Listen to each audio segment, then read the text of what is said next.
Entonces su primer rey es Saúl. Saúl, su segundo rey es David, y el tercer rey del reinado unido pues es Salomón. Ahora, ¿qué pasó en el año 931 antes de Cristo? Que hubo una división.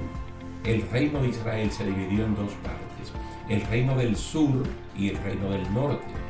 El reino del sur, con dos tribus, Judá y Benjamín, eso pasó a llamarse Judá. Es como si la provincia de Judá absorbiera a la provincia de Benjamín, y ya como que no se habla de Benjamín sino de la tribu de Judá, pero son dos realmente, dos tribus.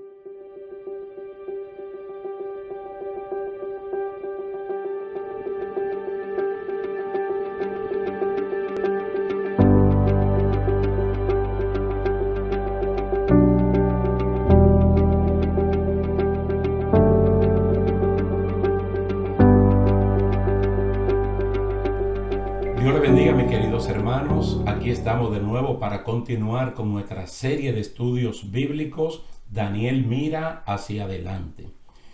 La última vez nosotros incluimos a Ezequiel capítulo 37 por la importancia que reviste, y vimos la primera parte.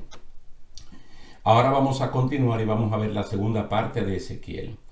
Es bueno que ustedes sepan que todo esto está prácticamente dentro de Daniel. Solo les recuerdo que Ezequiel y Daniel eran cautivos más o menos en el mismo tiempo en Babilonia. Y fue muy importante de parte del Señor que Ezequiel dijera lo que dijo, porque ya no estamos hablando solamente del retorno de los judíos que se fueron a Babilonia, sino del retorno y la reunificación de todos los judíos e israelitas que conforman la nación de Israel. Las primeras 10 tribus, como le dije anteriormente, se fueron cautivas hacia Asiria en el año 522 a.C. Pero no se fueron con una profecía que dijera que ellos iban a retornar en X tiempo. Distinto a estas dos tribus de Judá y Benjamín, que se van a Babilonia por 70 años. Ya nosotros vimos la primera parte, ahora vamos a ver la segunda parte. Como siempre ocurre, la interpretación de este tipo de revelación tiene que venir de parte de Dios, para evitar que el hombre vaya a contaminar lo que Dios está revelando. Entonces, para saber lo que significa toda la revelación, como nosotros vimos en el capítulo 37, del 11 al 14, aquí se presenta a Dios como el protagonista que lanza la iniciativa de reunir de nuevo a Israel en su propia tierra. Y Ezequiel lo dice así. Anteriormente vimos hasta el versículo 10. Ahora vamos a ver del 11 al 14. Me dijo luego, hijo de hombre, todos estos huesos son la casa de Israel. He aquí, ellos dicen, nuestros huesos se secaron y pereció nuestra esperanza, y somos del todo destruidos. Noten bien la metáfora, es decir, la figura de huesos que están hablando.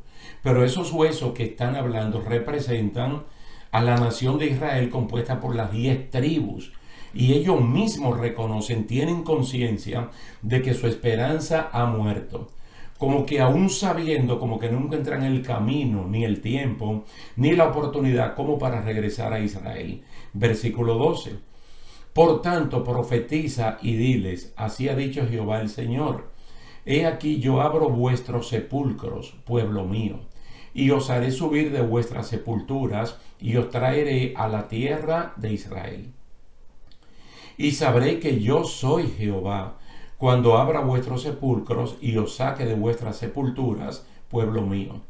Y pondré mi espíritu en ustedes y viviréis, y os haré reposar sobre vuestra tierra, y sabréis que yo Jehová hablé y lo hice, dice Jehová. Fíjense lo interesante que es esto, que la iniciativa tiene que venir de parte de Dios. A veces hay personas que tienen conciencia de algo, pero no hay una fuerza de voluntad para hacerlo.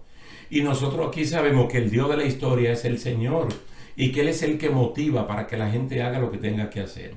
En este caso, Israel unido, completo, las 12 tribus, representan para nosotros un catalizador muy importante en el cumplimiento de muchas profecías que tienen que ver tanto con Israel como con la iglesia, incluso con el mundo mismo. Para Ezequiel, Dios es capaz de renovar completamente la vida espiritual del pueblo por medio de su Espíritu Santo. Ustedes ven aquí la participación del Espíritu Santo. Yo pondré mi espíritu en ustedes y van a vivir. Es decir, el Espíritu Santo es el que va a motivar a que estas personas que se dan por perdidos, por muertos, desamparados y sin esperanza, se puedan reunificar en su propia tierra de Israel y que puedan retornar. Todo lo que pasó en el siglo pasado, en el siglo XX, especialmente en la mitad, cuando Israel fue declarado ya como una nación, es un milagro grande, pero muy grande, como veremos a continuación, que no mucha persona le prestó atención. Pero a su debido tiempo, el tiempo señalado por Dios, ellos retornarán a su tierra y serán otra vez una nación que traiga honor al nombre de Dios, al nombre de Jehová. La pregunta acerca de revivir estos huesos era para condicionar al profeta acerca del poderío de Dios para hacer renacer a un pueblo muerto y seco como los huesos que él estaba mirando. Es decir, no será obra de hombre, sino obra de Dios. Aquí uno puede decir gloria a Dios, bendito sea el nombre del Señor. Y debe servir Ezequiel 37, sacando un poquito del contexto en el cual Dios lo dijo y aplicándolo a cada uno de nosotros, de que de verdad debemos felicitarnos y abrazarnos y sentirnos por dichosos cuando tenemos a un Dios como el nuestro, como nuestro Dios. A mí me gusta mucho, por ejemplo, el Salmo 46, especialmente el verso número 1. Dios es nuestro amparo y nuestra fortaleza. Entonces, si uno tiene plena conciencia de que Dios es mi amparo y Él es mi fortaleza, no debería tener ningún miedo. Vivir mi vida dentro de la libertad que Él nos ha dado, pero vivir sin temores, vivir sin miedo de lo que nos pueda ocurrir. Porque es que el que nos cuida a nosotros no se duerme. Y Dios conoce así 100% la tarea de protección para nosotros sus hijos. Y la Biblia dice por todas partes que los que somos engendrados por Dios, no hay manera de que el maligno, que es el diablo, nos toque. Podrán llegarnos a la mano derecha, a la mano izquierda, pero jamás podrán tocar la morada de Dios en nosotros. Entonces el Señor tiene absolutamente todo poder y esto no es un asunto de hombre, sino de Dios. Entonces ustedes pueden ver que los primeros 10 versículos son bien proféticos y probablemente ni el mismo canal, según Primera de Pedro capítulo 1, que es Ezequiel, entienden, pero ellos indagan, averiguan.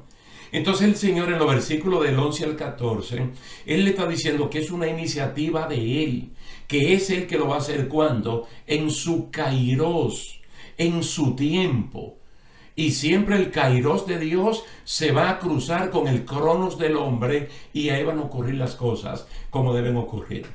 Yo le vuelvo a decir que Ezequiel y Daniel, por mencionarlos a ellos dos, sin mencionar a Ageo, a Zacarías y a Malaquías, vamos a redondear y decir que ellos profetizaron 500 años antes de Cristo. Y de Cristo para acá van 2021 años, 2020 digamos. Estamos hablando ya de 2520 años. Entonces a esos 2520 años usted le quita, por ejemplo, 75 años de la declaración de Israel como un estado. Entonces uno dice, wow, pero tuvieron que pasar más de 2000 años, más de 2400 años para que esta profecía plenamente se cumpliera. Porque tengo para decirle que Ezequiel 37 es cumplido plenamente. Porque ¿cuál es la visión de Ezequiel 37? Son dos cosas, retorno y reunificación. Pero no en la República Dominicana, en Sosúa, por ejemplo, donde hubo y hay todavía un asentamiento pequeño de judíos, o en Canadá, o en Argentina, o en Nueva York, o en Australia. No, en su tierra de Israel. En una tierra que al momento de Ezequiel profetizar, ¿qué es lo que hay en Israel? Estoy hablando en toda la nación de Israel, no solamente en la parte de Judá. Miren, en la parte de Judá lo que están es los pobres, los enfermos y los envejecientes. Porque Nabucodonosor se llevó todo lo que servía. Y del otro lado, ¿qué es lo que están? Una asociación de israelitas con asirios que vinieron a llamarse samaritanos. Eso es lo que hay allí. Entonces el Señor está hablando y está abriendo una puerta de esperanza de algo grande, pero muy grande, que Él iba a hacer con una nación que nosotros los cristianos evangélicos debemos prestar mucha atención a todo lo que pasa en Israel.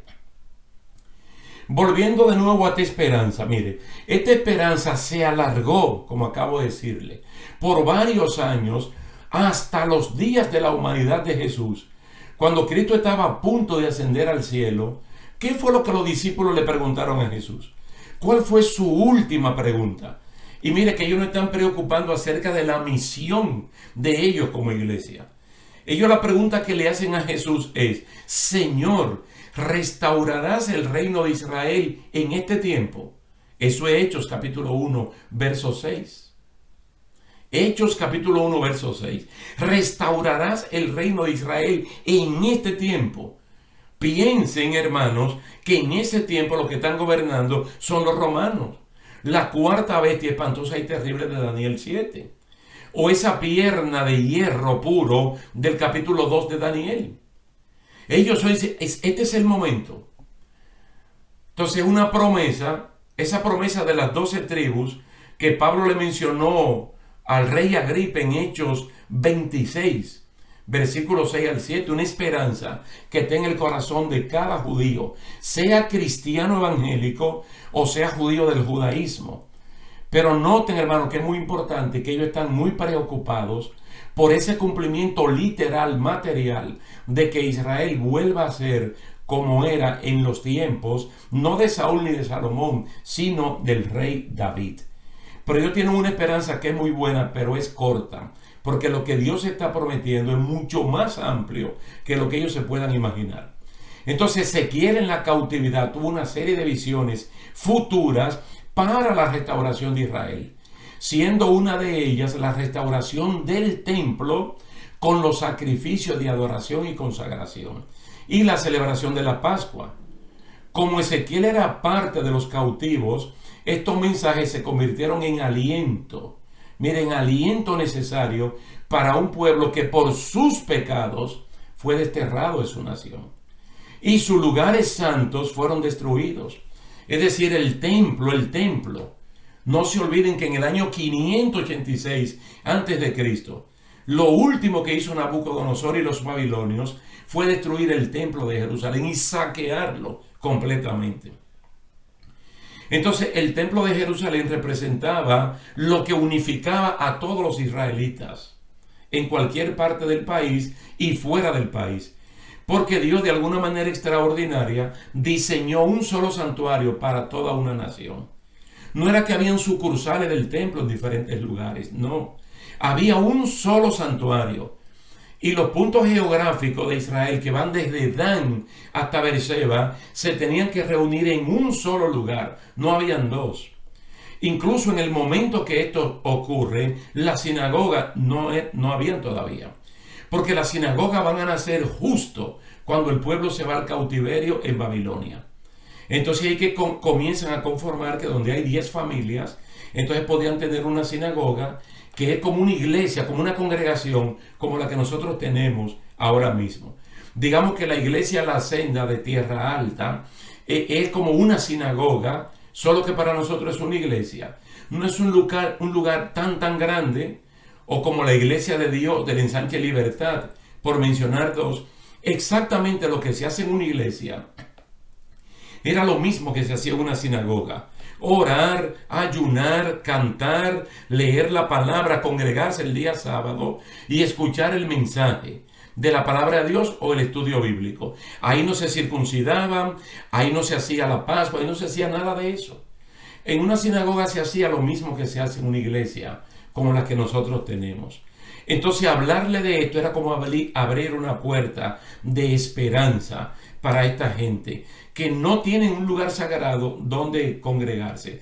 Y mire cómo son las cosas al momento que yo le estoy hablando. Ellos no tienen tampoco, no tienen. Ezequiel solía, igual que Daniel, fechar sus profecías y sus mensajes. Pero noten que Ezequiel 37, y ojalá que ustedes vuelvan a leerlo desde el verso número 1, no hay fecha.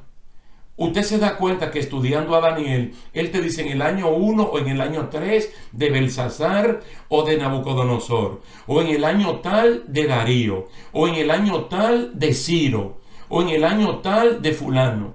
Ellos siempre mencionan dos cosas: fecha y punto geográfico, porque es el Espíritu Santo que está revelando esto, para que posteriormente uno pueda volver atrás y darse cuenta que no es el hombre, sino que es Dios. Entonces, solo la promesa donde la reputación de cumplir lo que promete, Dios la asume para que todos sepan que no es Ezequiel, sino que es el Señor. Aquí nosotros tenemos que resaltar, por ejemplo, que Daniel, como era más o menos del tiempo o de la edad de Ezequiel y que fue llevado prisionero a Babilonia, más o menos en el mismo tiempo, tenía memoria histórica de lo que había pasado en la casa de Israel.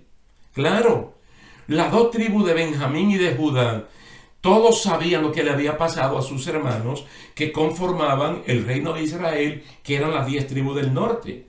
Ellos sabían lo que Asiria le hizo y cómo se lo llevaron. Por eso es que cuando Daniel está orando en el capítulo 9, recuérdese que antes de recibir la revelación de las 70 semanas, los primeros versículos del capítulo 9 de Daniel es lo que está orando. Y él está reconociendo el pecado y está orando no solo por la casa de Judá, sino por los moradores de Jerusalén, dice, y de todo Israel. Y dice, los de cerca y los de lejos, en todas las tierras donde los ha echado a causa de su rebelión con que se rebelaron contra ti. Daniel 9, capítulo 7. Wow, qué forma tan bonita de orar, hermano, por el que está dentro y por el que está afuera. Mira que los creyentes de este tiempo, que hemos permanecido siéndole fieles al Señor, en las buenas y en las malas, en altas y en bajas, nosotros no solamente tenemos que orar por nosotros, sino orar por el que está descarriado, por el que está apartado, porque fueron llevados de nuevo a la cautividad. Entonces, en la persona de Daniel nosotros tenemos que vernos y no orar, hermano, con un espíritu de congoja, sino con un espíritu de esperanza por el que está cerca y por el que está lejos. Esta forma de Daniel orar llenaba el ambiente de esperanza para el retorno y también para la reunificación. Desde la profecía de Ezequiel hasta la llegada de Jesús, como yo le dije, transcurrieron entre 500 y 600 años. Y no pasó nada. No pasó nada con el cumplimiento de Ezequiel 37. Por el contrario, los judíos fueron asesinados y llevados en cautiverio a Roma por Tito Flavio en el año 70. Y de nuevo la tierra quedó en soledad y abandono, con un pequeño remanente, una vez más, de pobres enfermos, ancianos y algunos colonos romanos que habían dejado allí. Es decir, es una profecía que todavía estaba para que se cumpliera. No pasó nada y ustedes saben, y volvemos a hablar de Ageo, de Zacarías y de Malaquías, que ciertamente los judíos sí retornaron desde Babilonia. ¿Por qué? Porque fue una profecía que tenía fecha de cumplimiento, 70 años de cautiverio y volvieron. Pero las 10 tribus del norte todavía, pero ya Ezequiel 37 estaba escrito y es la esperanza. Entonces, ¿nosotros qué sabemos? Número uno, que Israel como nación posee derechos bíblicos, históricos y actuales para retornar a su propia tierra. Dios le habló a Abraham de darle la tierra de Israel a su descendiente por la vía de Isaac. Eso está en Génesis capítulo 26, los versículos del 3 al 5. Israel tiene conexión histórica con su tierra por casi 4,000 años. 4,000 años relacionado a esa tierra de Israel. Dice que ningún pueblo o nación de la tierra que haya salido de una familia ha vivido continuamente unida a su propia tierra. Sus derechos actuales en este momento se tienen que ver en varias fechas y eventos. Es interesante, hermano, la historia de Israel. Mire, muy distinta a la historia de los chinos o de los indios de la India o de cualquier otro país que sea bien antiguo, vamos a decir como los persas, que es la popular o la moderna ciudad de Irán, o los mismos de Irak, Babilonia, una historia tan unida a su propia tierra como la tierra de Israel. Por ejemplo, en el año 1897, hace muchos años de eso, se da el primer congreso sionista convocado por Teodoro Herzl para adoptar una resolución de fundar el Estado judío en su propia tierra de Palestina. Porque a los judíos le prometieron tierra en Australia, le prometieron tierra en África, le prometieron tierra en Norteamérica, la parte de Estados Unidos y Canadá. Porque como ellos a nivel de población no han sido tantos, entonces Estados Unidos y Canadá todavía el día de hoy tienen tanta tierra donde ellos pudieran vivir, o en Australia o en África. No, nosotros tenemos que volver esa nuestra propia tierra.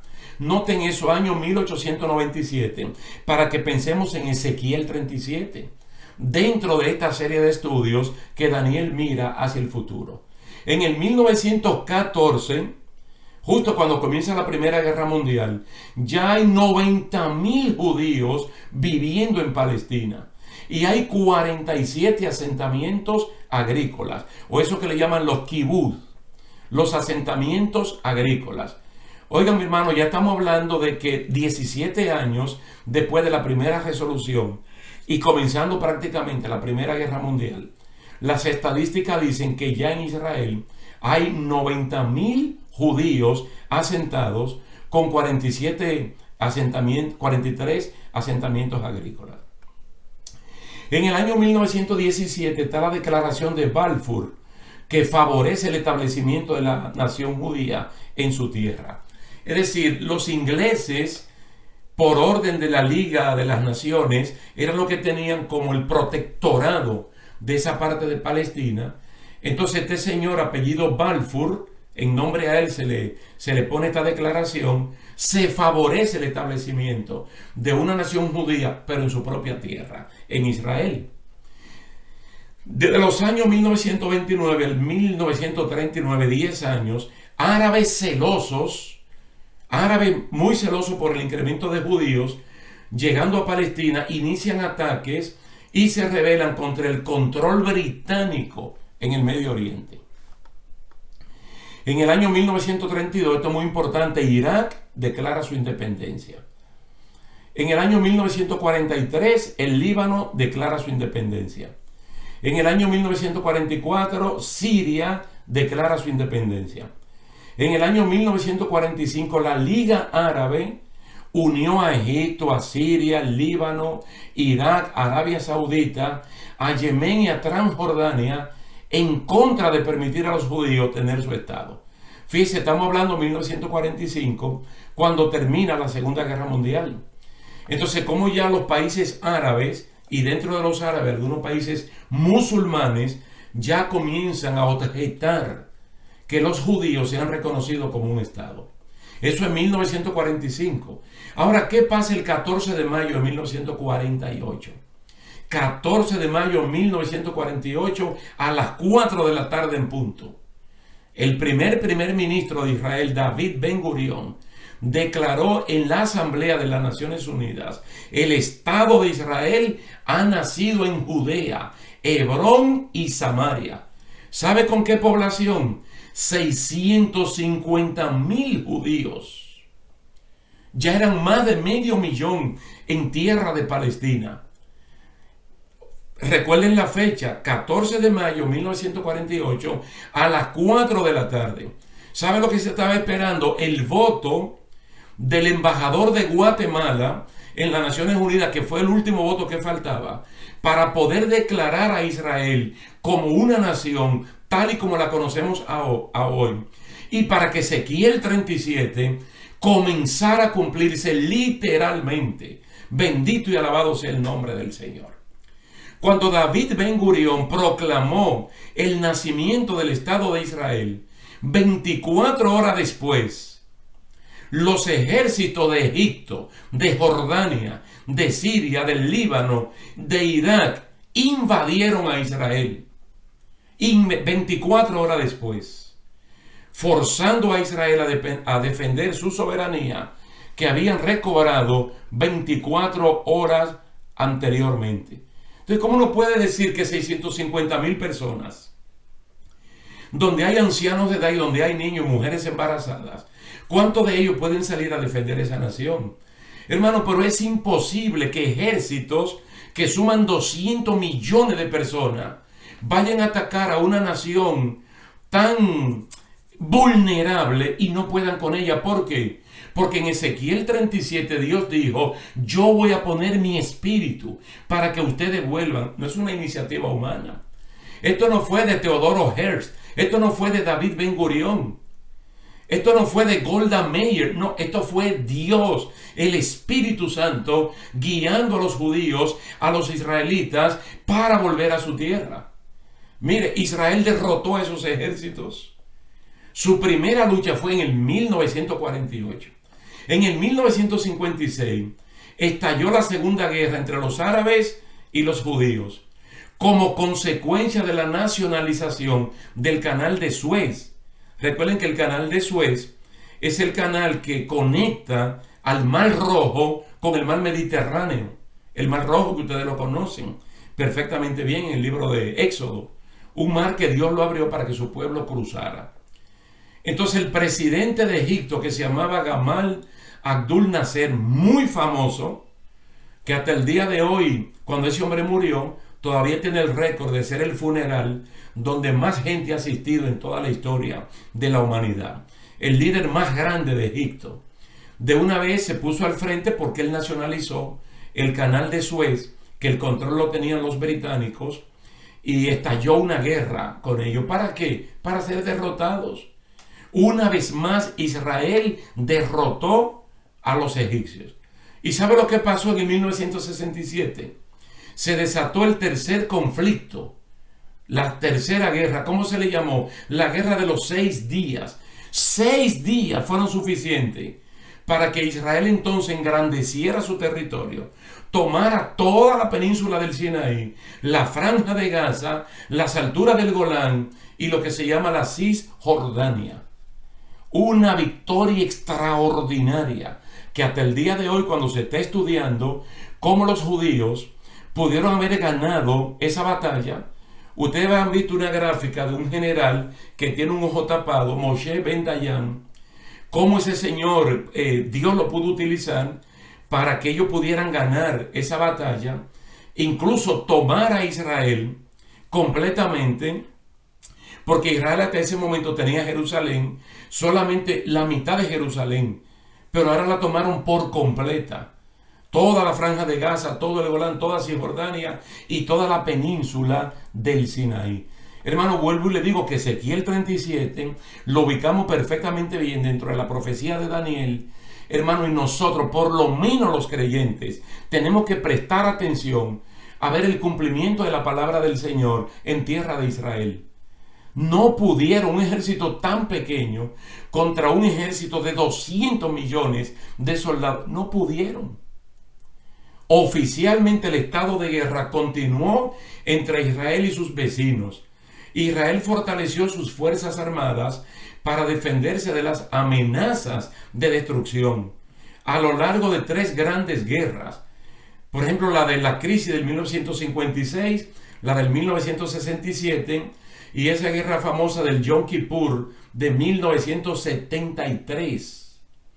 Israel mermó considerablemente la fuerza de los árabes, pero desafortunadamente ninguna de estas victorias trajeron la paz, ya que los países árabes y musulmanes se han negado a aceptar siempre su derrota y aceptar a Israel como una nación con todos los derechos de estar establecido allí. A partir de 1967, entonces Israel ocupó grandes áreas de territorios árabes y Jerusalén Oriental ya fue agregada a Jerusalén Occidental y fue tomada completamente, como hasta el día de hoy Israel tiene Jerusalén como su capital, aunque Tel Aviv ha funcionado como capital política, pero la capital del Estado de Israel es Jerusalén. Jerusalén, una ciudad que tiene más de 3000 años y que fue conquistada por David cuando los jebuseos eran los que tenían el dominio de esa ciudad que anteriormente se llamaba Salem y que luego se llamó Jebús y posteriormente, y como hasta el día de hoy se llama Jerusalén. Bendito sea el nombre del Señor. Nosotros nos vamos a detener aquí y vamos a continuar porque esta parte no termina y el interés que nosotros tenemos es de que ustedes sepan a plenitud cómo Ezequiel 37 ya es historia. Ya es historia, y esto es lo que llena a uno de ánimo, de fe y de esperanza, de que si estas cosas se han cumplido al pie de la letra, el Señor va a cumplir toda su palabra, y que la esperanza bienaventurada que nosotros tenemos, de que Cristo retorne, de que Cristo venga a buscar su iglesia, eso puede ocurrir antes que este estudio bíblico termine. Cristo puede venir en cualquier momento.